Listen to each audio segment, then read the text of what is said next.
Hey, everybody. Thanks for tuning in to the Marriage is Tougher Than Woodpecker Lips podcast. This is Brian, joined by my co host, Paul. We'd like to welcome you to a community meant for the men of the world to share their thoughts and perspectives on marriage. We can learn from each other's experiences and help each other be better husbands. Today, we'd like to talk to you about service and sacrifice. So, they seem like they are two different things, which they are, but they also affect each other. And we want to lean into a little bit, or lean in a little bit on how the service aspect of your calling may take some sacrifice, not only on your part, but on your spouse's part. And before we get fully into the episode, we just want to encourage you to lean into community. That is, if you connect with us on social media, you can search Marriage is Tougher on Facebook, Instagram, and YouTube. And you can go to our website, marriageisttougher.com. Especially if you're looking to be a guest or if you have any feedback or critique for us, there's a contact form on the website that you can leave for us. So please do that if that's something you would like to do. I would like to welcome any first time listeners and anyone that has been listening for a while. We thank you again for rocking with us. So let's get into the show. All right. So, this service and sacrifice, I struggle with this, and it's really why I need to talk about it. I have this calling of service on my life. And I think I lean very heavily into it. And when I'm in that space, I tend to not consider my family as much as I should. All right. So this is a pretty heavy admission of mine. Um, this is something that my wife knows. And oftentimes when I come back to her and say, "Hey, I did this," she's like, "Yeah, I knew you were going to do that." Right. Um, but I'm trying to be more mindful of it. And so I want to talk about that today, but I also want to talk about how this sort of affects us in the workplace, or our workplace affects our home life, right? So I tend to volunteer for things as a portion of like my professional growth. I tend to, want to go on work trips and things of that nature. And what I realize in the moment and afterwards is that all of these things that I do take time away from my family. So on one side of the coin, I'm saying, yeah, I want to spend more time with my family. But on the other side of the coin, I'm like, yeah, I want to serve people. I want to, grow as a person and as an employee and business owner and all these other things, which takes time away from the family. So I've said a lot. What are your thoughts on the topic? It's so complex. Really, that's what I'm thinking. It's like, man, um, how do we do this well? And there are Right. bumps in the road to get to doing it well. I think it goes back to what we talked about a couple weeks ago is really implementing, you know, how can I serve my wife in like your daily, how I can be the best husband in like your daily affirmations to yourself. So even if it's during the Mhm. morning or during the night or sometime during the day to really be like, okay, because it's not a either or, it's a both and. Like I need to Mhm. be the best husband and I also need to serve outside of the home. Right? So the only Right. way to really be who God has created you to be is to be that person everywhere. So so we have to figure out how can I do that at the and there's opportunity costs every time we make a choice. So yes, Mhm. I'm either going to be home for my family, but I won't be able to go on this work trip or volunteer for this thing, or I'm going to volunteer for this thing and won't be able to be as available for my family. Landed on as I'm talking through this is figuring out how to do this by yourself is unfair and unwise.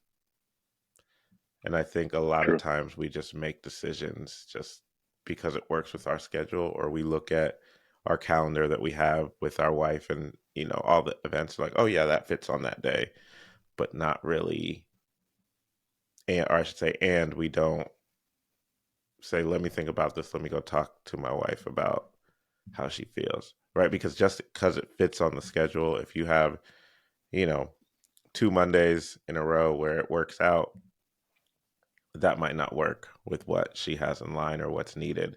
Maybe one Monday is good, but she might like to see you on that next Monday. Right. So um, I think that's where I'm landing as I'm processing through this. Yeah. Yeah, that's good. And so I've been a lot better about that. I do at least talk to her about what I would like to do. Now, I'm blessed that I have the wife that I have, because as long as we don't have, or she doesn't have anything else planned, she's typically very accommodating, um, with the things that I would like to do, or volunteer for, whatever the case may be. And in this moment, as I'm reflecting on it, um, I think we can't always control when opportunities arise, but I think we could be more methodical and plan, kind of when we would like to make ourselves available for said things, right? So if we kind of budget our time to be able to serve, that'd be one thing. Or if we, I guess, basically figure out how we can serve together in joint ventures, or um, similar interests, that could be a solution to it as well. Yeah, that actually is a great point. Um, Obviously your work stuff, unless it's like some type of thing open to the community, it might be more one on one, but I would say maybe you make that a focus, for the next calendar year. Like anytime I'm volunteering outside of work, let's make it something that we both can do together. Hmm. Whether it be, a community drive of some sort, or, um, I'm not really sure. But I know for my wife and I, we volunteer a lot together, whether it be within our church context, or we do, the marriage coaching stuff, and or just working with like kids. So we might not. So, okay, I give a perfect example that you can do that it's singularly, but it's the same, right? So last year, when I had a little bit more time, um, and my wife did, we volunteered to work the school lunch. Uh, during the school day. So we each, like, we were responsible. We were one of the volunteers on Friday. Um, so my wife would go one week and I would go the other week. So like our ultimately she signed up, but like we alternated days, so someone would be responsible for that. So it's a joint venture, but we're not together, but we're together and we're aligned on like, hey, this is what we're gonna do. And the kids got used to seeing one of the parents and blah blah blah. So I think you could do something like that as well. Yeah, that's a good idea, man. I got to put a little bit of thought into that, because I think our interests outside of the home aren't so aligned. Um, or what it is that our friend groups are pretty diverse as well. Um, so the opportunities and scheduling, typically with three kids, fall along the lines of, all right, I have the opportunity to go do this. Can you manage the kids while I go do that? Right. So I think even getting the kids involved, and, you know, stewarding our responsibility to show them how to be people who give and serve others, is kind of weighing heavy on me as well. So, I mean, it's just something I need to figure out, but it's certainly not something that can't be done. Yeah, I mean that this is one of those tough ones, right? Where it's like, yeah, I don't know how to flesh this out right now, but I'm open to talk about Right. how to do it. And I mean, service is important, and modeling that like you said, is important as well. And when you have young kids, and I speak only from the experience of having an older and a younger, um, they might not get it now either, but the example that you're setting, like as long as you kind of maybe it's not taking them to things, but maybe it's having the discussions about what you're doing, you and Katie having them in front of, like Cheyenne, she would definitely grasp what's going on. And so when she's older, she'll see, because I mean, Isaiah has come back and said that multiple times, like, I get it now, or I saw it. Like I didn't get it in the Hmm. moment, but as he gets older, he understands the value of what you're doing and why you're doing it, and what that means to the community and your house, right?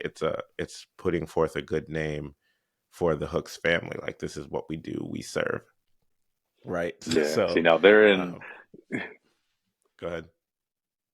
I was going to say therein lies the problem because we have those types of conversations.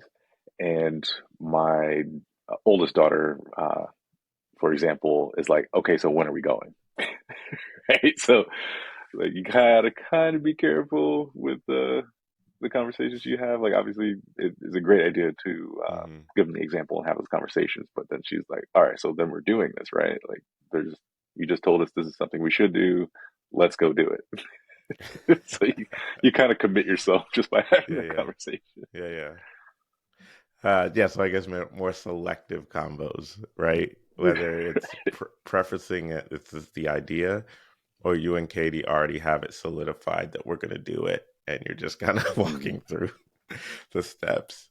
But I think more so even for your work stuff, like understanding, why you're going on the trip or what you're doing, or if you have a volunteer opportunity for, your job is volunteering at like Habitat for Humanity. So you're, taking a day to go do that. Like just talking about those Hmm. things and how you can look for those opportunities in everywhere in life, not just, you know, only at work or only through school or only through church. Like it's everywhere. So we just have to open our mind up for that.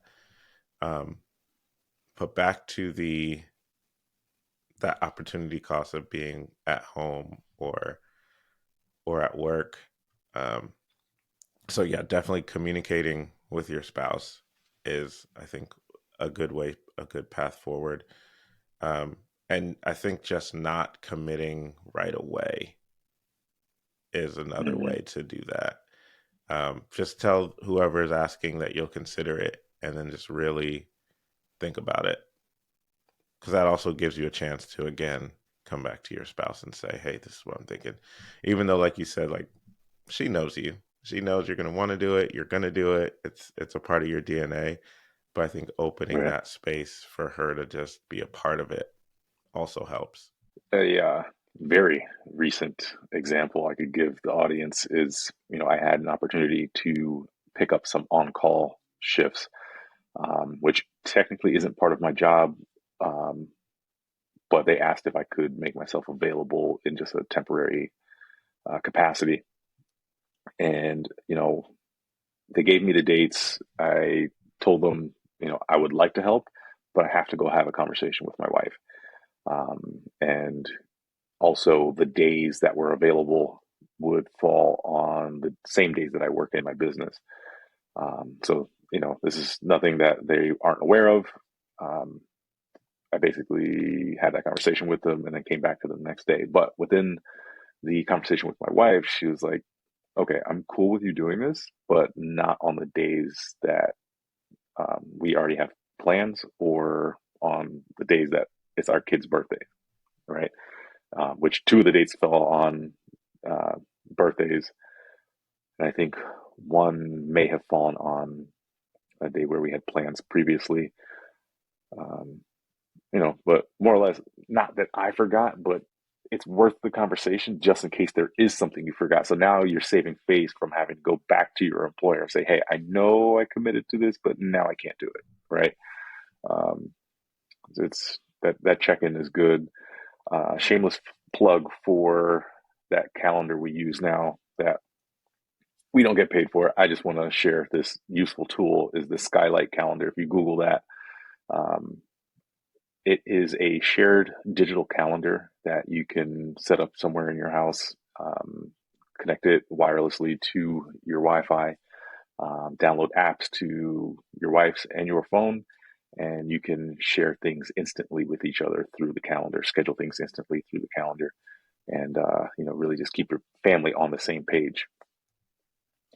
Um, Also, what I wanted to ask for any of the listeners, this is a chance for you to engage with the show. We would like, well, personally, I would like for you to drop a comment in either Facebook or Instagram and let me know if you have any ideas on how I can engage my entire family of five in service that we can all do together, uh, keeping in mind that I have very young children. So selfish ask, but again, I thought it'd be a good space for you guys to kind of just contribute to the show and be a part of the community. No, that's good. But back to your calendar. So there's an actual Yeah, digital count, like a physical digital calendar, as well as something on your phone. correct. So Oh, that's a game it changer. the it is. So it is posted up in our kitchen. Um, we have the screen set up to turn off at 10 o'clock at night. Um, but ultimately, it's just sitting there all day, and you can update it physically because it's a touch screen, or you can update it remotely from your phone. You can share different calendars that you might already be using in your phone with the calendar because it has its own email address. So it'll pull in that data and post it. You Mm. can create categories for every person in your family. So what we've done is created a category for each person, and then we've created a separate category for things that we plan to do together. So that one just says together, right? And then everything is, you can color code everything as well. Um, and it just keeps everything nice and neat.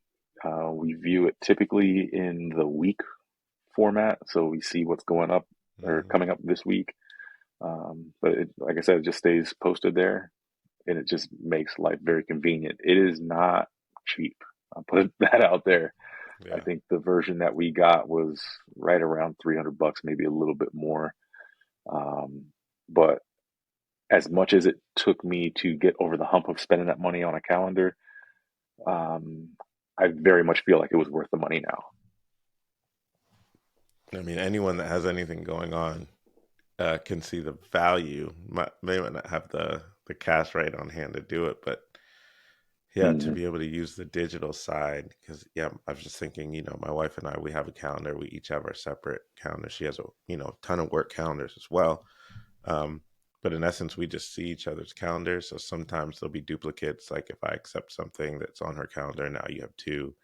But if you just put it up and Mm-hmm. be like, hey, you know, this dance recital is this. It's just on the calendar for that day. It's not on either one of our calendars. It's just on the calendar, um, Right. which is really a really nice source of truth. So Yeah, yeah, we'll have to exactly. consider that. Exactly. Yeah. And honestly, the reason why we decided to go with this is because our shared calendar on our phones failed. For whatever reason, they weren't linking anymore, even though on our phones it looked like it should be working, right? Like, Mm. there was an invite, it was accepted, but every time someone would add something, the other person couldn't see it. And we're like, all right, so we need a different solution. Um, and like I said, with the app to this, any changes that are made literally post to the calendar within like 10 seconds, no matter where you are in the world. Wow, that's pretty amazing. It really is. Wow. Yeah, Yeah. I'm. Oh wow, I'm gonna look into that. Not right now, but right now. Yeah, no, I encourage it. I mean, if we could get a sponsorship, I'm not against that. Yeah. Um, but yeah, um, I think it's still a tough thing to flesh out.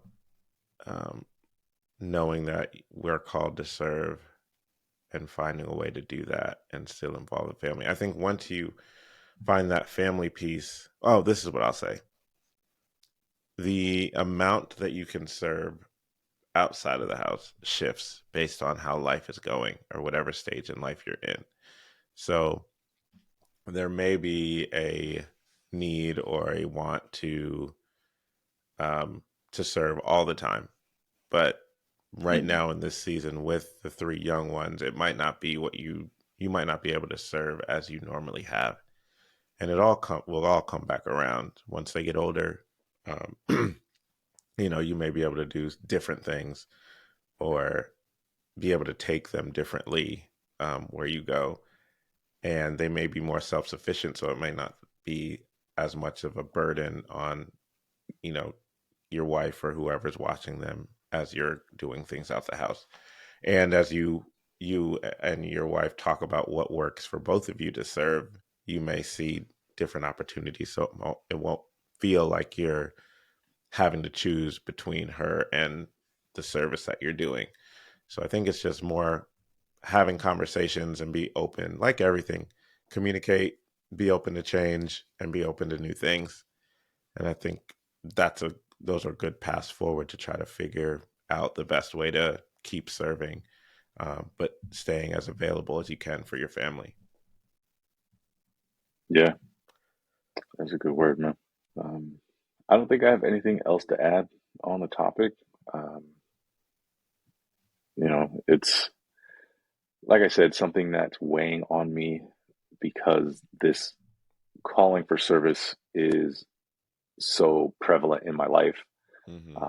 has always existed, um, and so much so that I probably, in some areas, overstepped my bounds, if I'm being quite Yeah, honest, right? Which is okay. I'm figuring it out, and it's all with the good intentions. Um, but with those good intentions, the point I'm really trying to make is you have to understand that there is some sacrifice that comes with it. And it might not always be you that feels the sacrifice, it might be your mm, wife, family, children. Um, so it's just something that you need to be very mindful of as you commit your time in other areas. Some other people and areas may suffer. I'm not saying anything else after that. Well, thank you for listening to this episode. Hopefully, it was beneficial to you as it was for us. If you have any comments, if you agree or disagree, hit us up on Instagram. Leave us a message at marriagestougher.com on the contact form. Tell us how right or how wrong we are. Either way, we'd love to hear your feedback. Um, so until next time, we'll see you later.